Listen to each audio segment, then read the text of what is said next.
Peace and blessings, everyone. Assalamu alaikum. This is Rayesa Gheewala, certified high performance coach. And I'm hopping on here really late at night, and I've been wanting to touch base and really share some things that have been coming up a lot.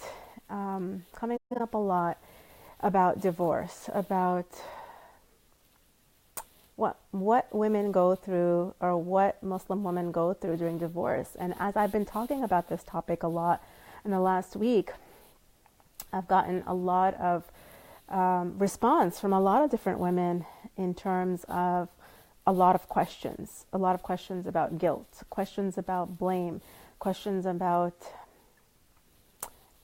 forgiveness, about shame, about a lot of those things. And I thought I would hop on today and just share a lot of my own experiences in a lot of these things. But I wanted to do it in a way that I wanted to really share this with you, and I wanted to be able to connect with you. But I wasn't able to get on during the day. I just had so many things to do with my daughter and taking care of her. And so after she went to bed, I would come on and I would share my own experiences, and that, there's so many of these fears that Muslim women have about divorce. Fears about, am I a bad person? Am I doing something to hurt my children? Whether it's the divorce was something you wanted or you didn't want, or you both mutually agreed on. Regardless, if you're finding yourself in a situation that you're going through a divorce or a separation, and you're having these issues or thoughts come up, people may say to you, or you may even say to yourself, well, this is someone I chose to marry. I chose to marry this person, and how could this happen? Being in that stage of denial or shock. How could this happen to me? I didn't plan to be here. I didn't anticipate this, right? People may say to you, well, you wanted this marriage, right? I even had someone say to me, not directly to me, someone said it to a family member of mine, what kind of a mother leaves her kids, because it was somebody from a different generation, but her idea of, getting divorced for any reason was really, really signified that a mother was, because the family was not intact anymore, that it was signifying a mom leaving her children or abandoning her children. People will say all sorts of things, and you can go through periods of being so hard on yourself.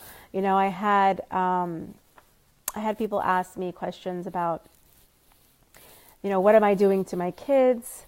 If this is something that needs to happen, if I'm not in a healthy relationship or I'm in an abusive relationship, what am I doing to my children? How is it going to impact them? These are all real fears and real worries that people have, that Muslim women have. And, think about, instead of thinking of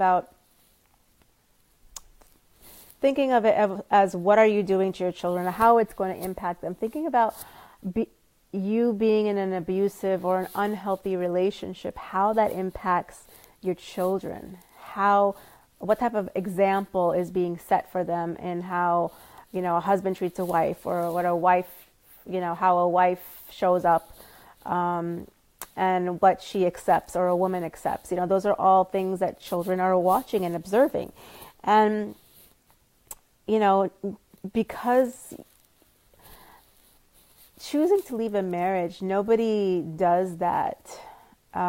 Whether you choose to, or whether you find yourself in that situation, nobody does that lightheartedly. Nobody does that without really evaluating the situation and trying to make it work. And if it doesn't, it doesn't. Some things are not meant to last forever, and you do the best you can. And when you know that you've done the best you can feel content. You can feel, okay, well, I tried my hardest. I tried my best. I did whatever was in my capacity, whatever was in my power to make this work. And it didn't work. It didn't work. And then that's where the forgiveness and that's where the acceptance comes in, right? When you know that you've done the best that you could, having self-kindness, having self-compassion. Hey, Sarur, thanks for joining. Good to see you. Having self-kindness and compassion and forgiveness for yourself that you did the best that you could. And this is where, where the outcome lies. This is where life is for you. And it's okay. And it doesn't mean that you're a failure. It doesn't mean that you're doomed. It doesn't mean that life is over, because a lot of times, culturally, we put those expectations or those limitations and those boundaries on us. Where are they coming from? Where do they come from? Like, who says that it's the end of the world? Who says that, you're doomed? Who says that your life is going to be miserable because you're no longer married? And that is the same sentiment, with people who are single and haven't gotten married, whether you're single or you're divorced. It's the same sentiment. Your value does not come from your marital status.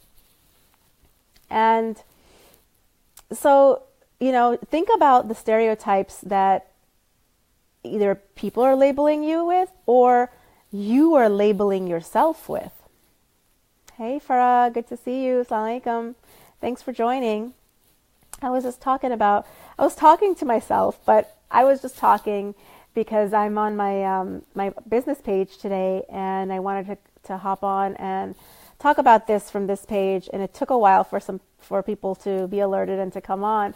But what I was talking about is, if you find yourself in the situation of divorce, whether you made the decision because it couldn't go on any longer, whether you both mutually agreed, or whether it wasn't your idea at all, and this is the situation you find yourself in, there's a lot of guilt, because there's a lot of people who stay in unhealthy marriages because they feel it's best for the children.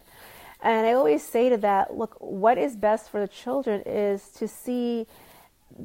for our children to see us valuing ourselves as a human being. And nobody deserves abuse, any type of abuse, if that is what's going on, verbal, emotional, physical, mental, spiritual, any type of abuse that's happening. No one deserves that. And that is setting an example of how a husband should treat a wife and what a wife should tolerate. And that is setting the example for the next generation to follow. So is that really healthy? Is that what you want to show your children? I always say that to people who talk to me about this, because it's not just, people think that, okay, well, keeping the family together at all costs. And you have to ask yourself, what is the cost, of us staying together? Because a lot of people will do that. They'll just stay together for convenience, or they'll stay together for, keeping up the appearances, keeping up with the Joneses. So, what will people say? What will people think? Okay, that you don't come from a broken home or a broken family, but what's the definition of a broken home or broken family, right? Even if the family is physically all together, what is the emotional state of that family? What is the spiritual connection in that family? There's so many marriages that people have stayed together, but they have hurt each other. And that's not what God wants for us or from us, is to live together in peace and harmony. He wants us to live together in peace and harmony and kindness and respect, not in hurting each other because you're upset or angry or bitter and you're just taking it out on each other. And then that comes out on the kids, and the kids are the ones that gets hurt. So thinking about, where we talk about guilt comes when you think that you're doing something wrong. That's when guilt shows up. when you think that you're doing something wrong, or you think that you're being unfair or unjust. So if you shift the perspective a little bit, and everybody deserves the right to feel safe and secure in their home and their relationships. And if that's not happening and it's been addressed, then, there's no obligation, really. Really isn't an obligation. You do the best you can. When you know that you've done the best you can and you've put across all efforts in good faith to try to make things work, and they're just not, what is a person to do? That's why divorce is not haram. It's halal. It's allowed, There's things that are like lying and stealing and cheating and killing that are haram. So starting with having forgiveness for yourself and acceptance for whatever your situation is, right? There's sometimes situations that we fall into, like people don't plan to be in a divorce or go through a divorce. I certainly didn't. And I never thought that I would be in this situation. It was the farthest thing from my mind, almost so much that I was kind of oblivious in terms of, what was going on internally within me and in my marriage, that, I never thought I would be in that place. So nobody ever plans for that or thinks about that. But if you know that you did the best you could and you did everything within your power and your capacity, you can let go to see how life is going to evolve and the path that is going to come forth for you. And you don't have to blame yourself. Yes, Surur, absolutely. We do. We all want our marriages to work. Like, who doesn't? You come together with all these hopes and dreams and starting a foundation and starting a family, and everybody wants to make it work, right? Because children need parents, but children need whole, healthy parents. And if you can't give that to them together, you can give it to them separately, right? Because that's a lot of trauma for kids who go through violent, abusive, or inner turmoil in their home, where there's fighting, or there's yelling, or there's just like, emotional or mental abuse that's going on that could be very subtle. That's pretty traumatizing to children as well. And being able to let go and forgive yourself for whatever situation you're in, when you know that you did the best that you can, is the way forward, because it'll allow you to make the decisions you need to make. And there's nothing that says that you're a failure, because a lot of times women believe that it's their fault, they should have done something more. But if you did the best you could, what else is there to do? That's good enough, right? So, there's nothing that says that getting divorced is a failure. No one says that. I don't know where we get that culturally. We come up with these ideas that if you're divorced or if you're not married, then there's something wrong with you, or there's something lacking within you. And that's not the truth at all. So just a couple of things to keep in mind is that, especially when you hear from other people, well, isn't this the person you wanted to marry? So you chose this person, nobody forced you. Well, first of all, there's no forcing in marriage. That is not acceptable or allowed by any measure, according to faith and according to our religion. It's not allowed. So there's no such thing as forcing. But when people choose to go into a marriage, they're not planning to get divorced, and sometimes those things happen. So having some kindness and some compassion for yourself, knowing you did the best that you could, and having some forgiveness for yourself, right? It doesn't mean that you're doomed. It doesn't mean that, there's no way forward for you. And it's really, what is the meaning that you're giving, or you're attributing to being divorced? Like, what does that mean for you? Because whatever you believe about it is how you're going to feel about it. If you feel like, oh, well, you're done, or you're doomed, or your life is over, then that's how you're going to feel about yourself. But if you feel like, your value and your worth, and a lot of women, it affects a lot of women's self-esteem and the confidence about themselves. So there is something so telling in that of how we view ourselves when there's a quote unquote failed marriage. We have to reevaluate that too. Like, what would you define failed marriage? Doing the best you can is not a failure. I mean, I'm sure you've learned many things. I know I certainly have. I don't consider my marriage a failure at all. I consider it great. I had the opportunity to be married to someone, to have children, to have those experiences, and to learn from my marriage, to learn from my divorce. It's totally changed everything for me. That I don't consider it as a failure. I don't consider it as a bad experience. And so then it doesn't affect my value or my worth or my self-esteem or my confidence. It doesn't need to. It's how are you defining it? And, it's just important to because what we tell ourselves is what we're going to believe. And that is what is most important. Everyone's going to have their opinion, but your opinion is what really matters, and how you feel about your situation. And I think we can be our own worst enemy, and we can be the most harshest on ourselves in criticizing ourselves for things that, are out of our hands. Not everything works out according to our own plan. So it's being accepting of that when you did the best you could, letting go, forgive yourself in order to be able to move forward, right? You may have to be able to forgive yourself. You may even have to be able to forgive the other person, because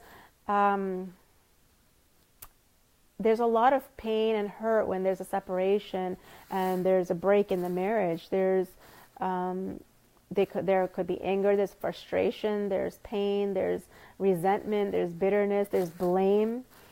And, you can blame the other person, you can blame yourself too, but rather than do that, because when you blame someone else, what happens is that you can't do anything for yourself or about yourself or your situation, because when you blame someone else, all of your own power gets shifted to the other person, and you're left helpless because you're like, okay, well, it's someone else's fault. There's nothing I can do.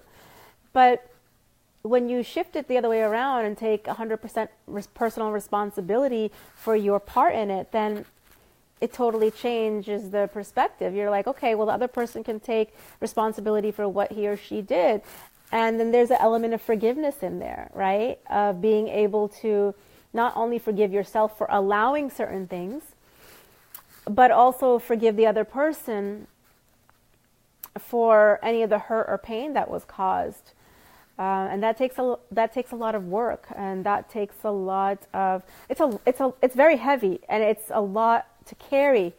Anger, frustration, resentment, bitterness, and blame. It's a real heavy burden to carry. So when we can let go of that and even forgive and heal ourselves, it's a lot more freeing way to live, and it's a lot more peaceful way to live. And in order to be able to go forward, in order to move forward in our life and move on. And it's not like it just happens overnight, right? It takes time and a process of healing and grieving and acceptance, and then letting go in order to be in a good place to be able to move forward. And, there's a lot of, so in terms of the cultural beliefs, there's so much stigma too of women who are divorced, right? And people don't want to deal with that, meaning like they'd rather stay stuck in whatever situation that they're in rather than have to deal with being labeled as a divorced Muslim woman, right? Because in our community, there is a stigma to it. And, men can get married and get divorced and get married and get divorced and get married. And it's not really a big deal. It's not really talked about. But for women, it's a whole nother ball game, because, if you're not married, then everyone talks about you. You're married, people still talk about you. You get divorced, people talk about you. So really, we can't do anything about what people say or do. It's really, where is your self-esteem at? Where is your inner confidence at? How are you feeling about yourself? Because you can never control what people think of you or how they think of you. It's how you think of yourself, what really, really matters, right? And, I remember in my divorce, my healing process took me months, actually years, I would say. But the beginning, it was just like months and months and months of healing, of being alone with myself, of nurturing myself and giving myself what I needed to be able to let go, to be able to accept, to really, and it wasn't like, it's not a switch you turn on and off. It does take a lot of work. It takes a lot of effort. It takes a lot of going inward. It takes a lot of acceptance. And okay, where do I take responsibility for where I'm at, and where do I not? What's not mine to take, and letting go, because you've all heard this before, that when you hold on to anger and blame, it's like drinking poison and expecting the other person to die, right? Because you're the only one that suffers when you blame someone else. So it's not, I think it's really important to understand that marriage is a great thing, and marriage is wonderful, and we should all work hard when you're in a marriage and not take it for granted, but sometimes marriages don't work out, and there's nothing wrong with that. It's part of life. It's not like, oh, if this happened, it's inevitable. It does happen, and there's nothing wrong with that. It's not like nobody ever gets married to say, okay, well, I'm going to get divorced in like a year, or I'll be done with this person, and people just don't do that, because you invest a lot. You invest yourself when you commit to a person. So I hope that those few tips and those different shift of perspective, and just looking at it from, if you do the best that you could, there's no reason to feel guilt when you're doing the right thing for yourself, meaning that you're looking out for yourself and your health and for your children, and being a role model in what is healthy. And that means you have to value yourself as a human being, so you can treat yourself as a valuable human being in terms of your boundaries and your limits. And that is what children need to see, so they can value themselves, because these patterns, they repeat generation after generation, because they saw their mothers doing this, they saw their grandmothers doing this, so they think it's the way to be. They think it's the way to be. It's not even something that's conscious. It's just you, and that's what you end up attracting, right? How you value yourself and your worth, that's what you end up attracting, and the cycle just continues over and over again. So hope a few things were helpful in terms of guilt, in terms of blame, taking personal responsibility, letting go, and acceptance. And it's not an easy road, I'll give you that. It's possible, is what I'm saying. It's definitely possible, because I've done it, because I know other people who have. But it's hard. You need support. You have to be able to see that there is a hope. There is life after divorce. As a Muslim woman, you're not doomed, and life isn't over. If you believe that, then you can move forward. It is definitely possible. So it's not like you're going to wallow and live in your guilt and blame and shame, and hold it against yourself, or hold on to that anger that you have against your partner for putting you in this situation, right? Because your partner does not have that much power. No one has that much power to put you in a certain situation, right? And everything comes from Allah. Whatever situation you're in, Allah has the wisdom to know what you need and what you don't need, and why. And we don't always know the why. We just know that we're in it, and to go forward with our best foot forward. So thank you guys for joining and for listening, and hope that it was helpful. If it was, just share it with somebody who you think could benefit from this. And I look forward to sharing some more topics about divorce and about the fears that people go through. And from what I've heard, or I've been hearing, is that the biggest thing is self-esteem and confidence, and not feeling guilt. On top of all the other changes that happen and challenges that come with separating. and ending a marriage and, splitting up and getting divorced. So thank you guys for joining. I know it's late. I was really sleepy, but now I'm ready to, now I'm wide awake and it's getting close to 10 o'clock, but I'm gonna let you guys go. Thank you, Surur. Thank you, Lubna, for joining and for sharing.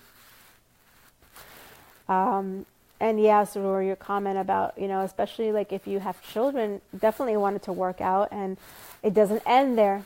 It doesn't end there because you'll always be parents for life, right? And that's another topic we'll talk about for another day. But thank you so much for joining, and remember to always live intentionally, connect fully, and fulfill your destiny. Take care. Peace and blessings. Salam.